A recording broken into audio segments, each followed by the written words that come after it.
Eh, mais il est en train de nous parler, le type dans le film, là? Le top 5 des films qui brisent le quatrième mur. Numéro 5, Les Affranchis. J'ai jamais compris. Quoi?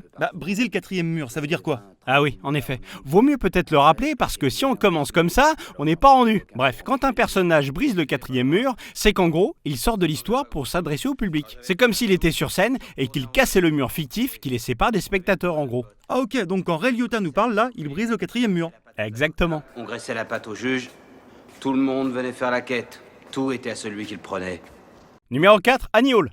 Woody Allen a beaucoup de choses à dire et il aime bien parler directement à son public. Du coup, il utilise souvent une voix off. Mais pas ici. Cette fois, le film s'ouvre sur Alvy Singer, face caméra, littéralement en train de nous déballer sa vie. Et de quoi il parle? Bah tu sais, les choses habituelles, la vie, l'amour, la mort, New York. Moi, c'est exactement comme ça que je vois la vie.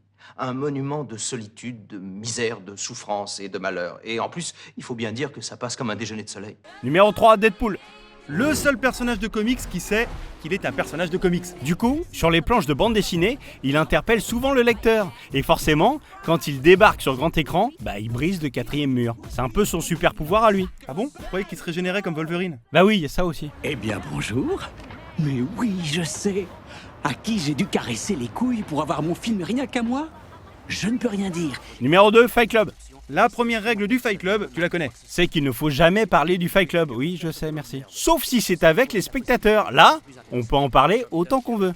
Bah ça tombe bien parce qu'Edward Norton est en train de tout déballer face cam. Le chat arrogant et le chien courageux qui parle avec des voix de stars se voient pour la première fois dans la bobine 3. C'est là qu'on a un bref aperçu de la contribution de Tyler au film. Numéro 1, à bout de souffle, la folle journée de Ferris Bueller. Bon, vous nous excuserez, on a eu un peu de mal à départager ces deux-là. Du coup, on fait comme d'hab dans ces cas-là, on se prend pas la tête, on regarde les deux. Donc d'un côté, un tête-à-tête avec notre bébelle nationale dans un incontournable de la nouvelle vague. Si vous n'aimez pas la ville, allez vous faire foutre. Et de l'autre, notre meilleur pote Ferris Bueller qui nous explique comment sécher les cours. Pratique. La recette infaillible pour pigeonner les parents, c'est les mains moites. C'est un truc tout bête en fait, les mains moites. Un symptôme passe-partout.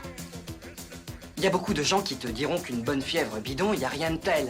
Mais si t'as une mère un peu anxieuse, tu vas te retrouver vite fait chez le médecin. C'est pire que le lycée. Tu simules un mal de ventre. Et pendant que tu es recroquevillé, à pleurer et à gémir, tu te lèches la paume des mains. Ça a un côté infantile et stupide, mais le lycée c'est pareil, non?